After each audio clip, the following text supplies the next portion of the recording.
5 demonstrators were killed in pro-democracy protests in Sudan on Saturday, according to the Central Committee of Sudanese Doctors. The group said 4 protesters died of gunshot wounds, and a 5th from choking on tear gas during clashes with security forces. Tens of thousands took to the streets for mass anti-coup protests in cities and towns across the country.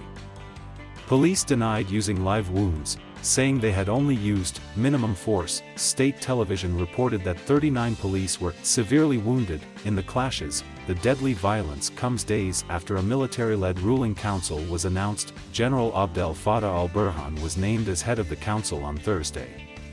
The coup leader had already dissolved the civilian arm of the government's power-sharing agreement, arrested civilian leaders, and declared a state of emergency last month.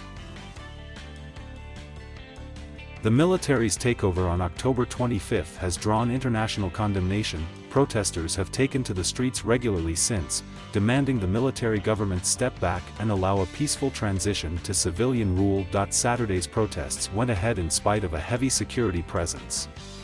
Demonstrations were also held in solidarity abroad, including in Paris and Berlin.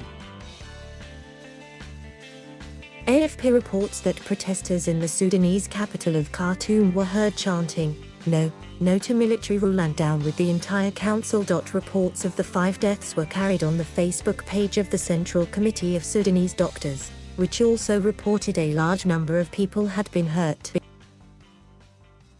The medics added that security forces had stormed a hospital in the city of Omdurman and detained several injured people. In a tweet after the news broke, the U.S. Embassy in Khartoum condemned what it described as excessive use of force against citizens demonstrating for freedom and democracy. Thank you for watching. Please subscribe